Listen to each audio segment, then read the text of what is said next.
Hello, this is James George again with episode 8 of Hobbyist to Pro. So how have you guys been doing? I look forward to your comments every week.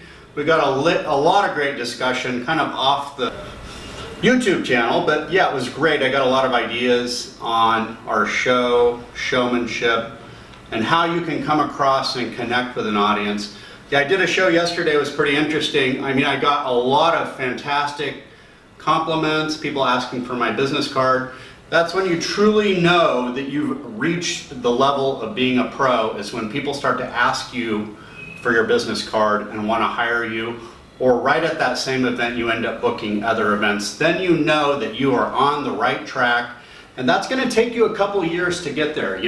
There is no faking getting out there and being in the trenches, messing up big time, learning from your mistakes, and failing forward fast. And that, my friends, is the key to making this work. And and I think that kind of comes to a topic I really want to cover here, and that is managing your emotional states. There's a saying in theater, the show must go on. So I think, what India has really taught me is you never know what you're going to get in terms of the lighting, the sound, what kind of crew is going to be on the sound, what stage or what the environment's going to be like. Is it going to be windy outside, rainy? These are all the things you're going to have to think about and make your show adaptable to. And a lot of the reasons why I recommend some of the effects I recommend is just that. You might not know the environment you're going to be working in. Yeah, if it's a regular restaurant gig doing close-up magic, that's one thing. But the next series we're going to be doing is putting together a stage show and becoming a professional stage performer. And I'm going to kind of touch on a little bit of that because I do hope to inspire you to go ahead and do that as well, because I really feel it's a benefit to know both. It'll benefit your close-up magic to know stage magic. It'll benefit your stage magic to know close-up magic. And dealing with those two different environments where you're engaging with people on an intimate level, you really, you just can't, it can't hurt to get a lot of experience with interacting with lots of different kinds of people. Is your audience going to be drunk? Are they drinking? It's totally a different situation. So you have to learn to be, adapting to all these different environments and not get disappointed, not let it affect your emotional state, and not let it affect your performance. You can do, and in your mind, you can do a great job no matter where they throw you. I was reading one of my friends on Facebook, somehow the theater got locked and nobody was there to show up, and he couldn't do a show, so the audience is all lined up out the theater. What do you do in a situation like that? Well, the show must go on. So he told everybody, let's just go over to the park, I'll do the show there. And as it turned out, he said he was making more money just passing a hat around than had they sold tickets at the theater. And it turned out, it really inspired him. He said, well maybe this is an entirely new direction I can go in. And I think, having a sense of stability in your life, knowing you have these skills under your belt, that you can go anywhere in the world and you can set up a little table like this one, have some sponge balls and a few other props, or maybe no props at all, with some of the mentalism stuff coming out. That's truly powerful, and I will be teaching in a future series on mentalism. But anyway, yeah, it's just great. You can be flexible if you, have it in your mind, and that's just it. How do you frame a situation so that it always keeps you in a positive state of mind no matter what's going on? I had kids coming up on the stage and wanting to dig through my magic props before the show started and all that stuff. I can't let that affect me. I can't let it bring me down or make me feel like, God, why am I doing this? Blah, blah, blah. It's really easy to kind of fall into that trap, especially if you're already having a hard day. Maybe you've been in traffic all day traveling to this event and it's really hot outside.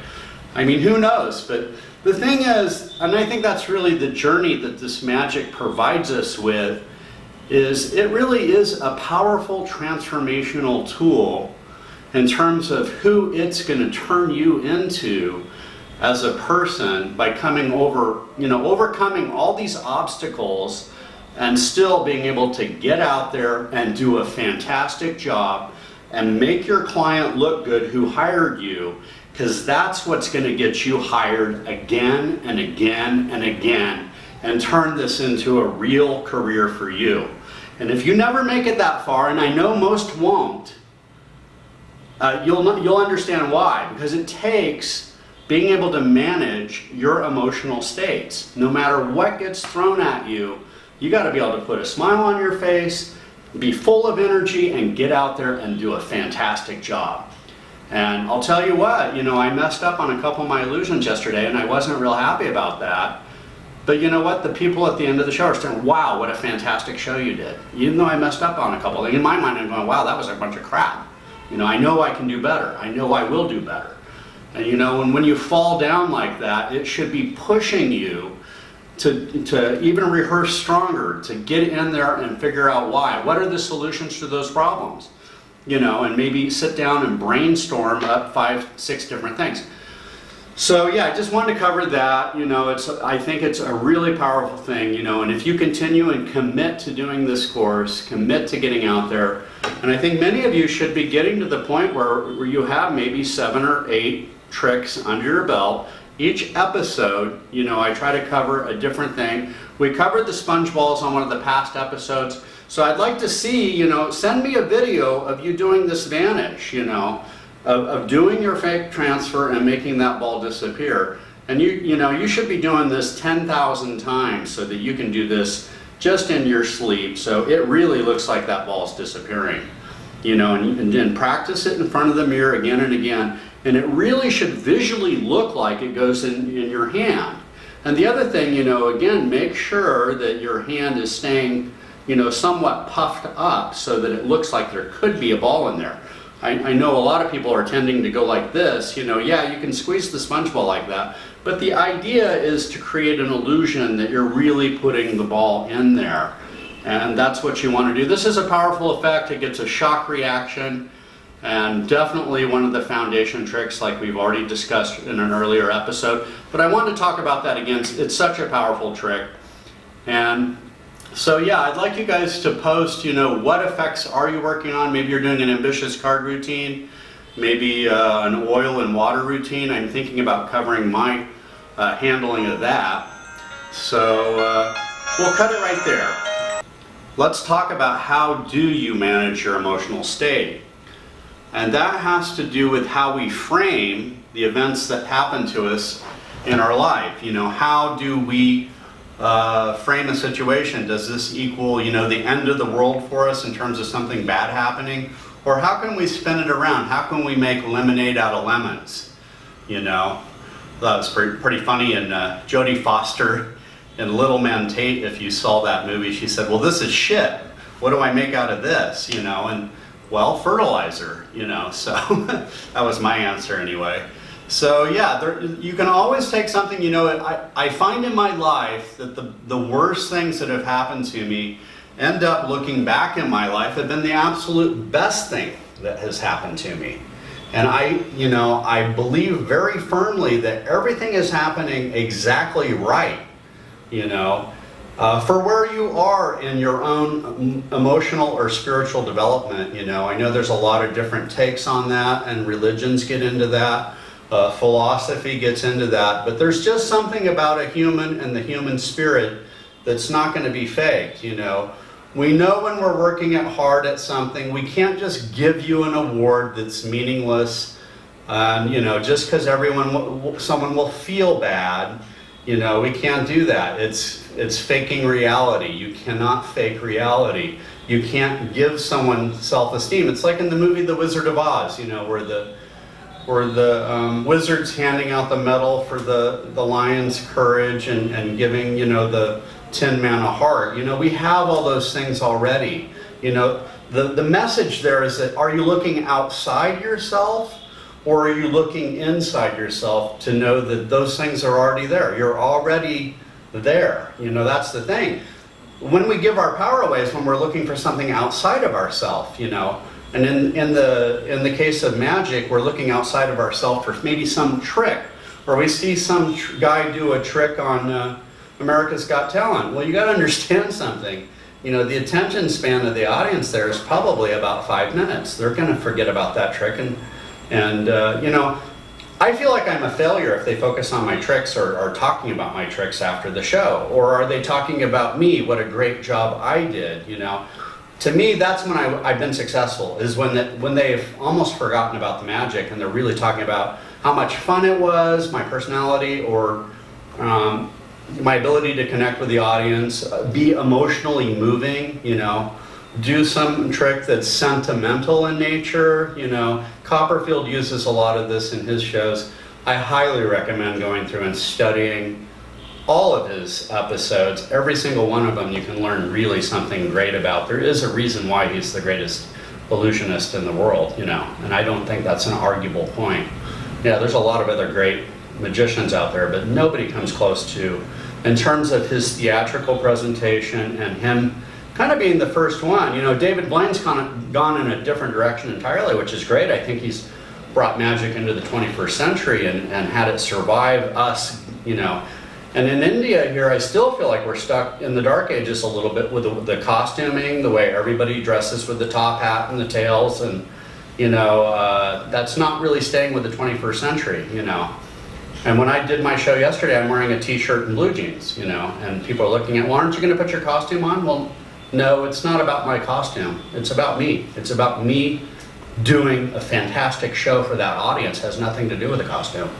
And yeah, I should look good, and I do, you know, I do dress well. I may wear a $200 t-shirt, you know, Armani or something like that, or, you know, I'm gonna look good for the audience, but that's not what I want them to remember, you know, and there's a reason I do that, and there's a reason I'm not thick with clothes. Well, one, it's pretty hot here in India, and the other thing is I believe it makes my magic 10 times more powerful than anyone else out there, because I don't have room to stuff pigeons and birds and silks and umbrellas and scarves and spring flowers in my clothing. There's nothing there. And you know what's impressive is when you're producing all that stuff in a t-shirt, you know? So that's taking your magic to the next level. How can you do that? How can you 10x the impact that your magic's happening? You know, people feel like they can, you know, I saw this recent episode on America's Got Talent, which was fantastic.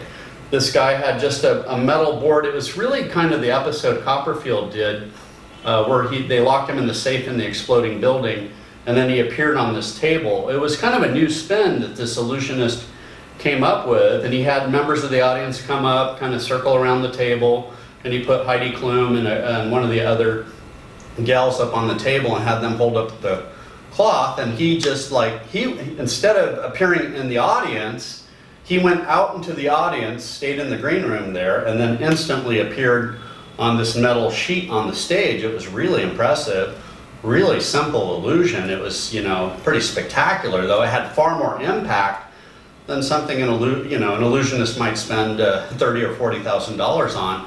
And this is just a piece of plywood and a couple of sawhorses. You know, you could basically do the same trick. But I think it brings out something there. You know, I think that's what we want to sit there and think about. You know, how can you take your magic to the next level and take something old like that, spin it around, and very creatively solve all the problems so you can do something like that in your show. You know, I do a lot of stand-up magic in my close-up show, and people wouldn't dream of doing that. But I find that the impact that you can have with some of that stuff doing it in your close-up show, that, you know, at least it's what sets me apart from what a lot of other magicians are out there doing. And that's what you want to be asking yourself, how can I set myself apart from what everyone else is doing? So let's kind of review back over managing our emotional states. You know, that's the story that you can create. We all create stories around the events that happen to us in our lives, you know, and I can either have it drag me down and put me into a downward spiral, or I could spin it around. You know, what great lesson did I get out of this? The quality of our life is the quality of the questions that we ask ourselves.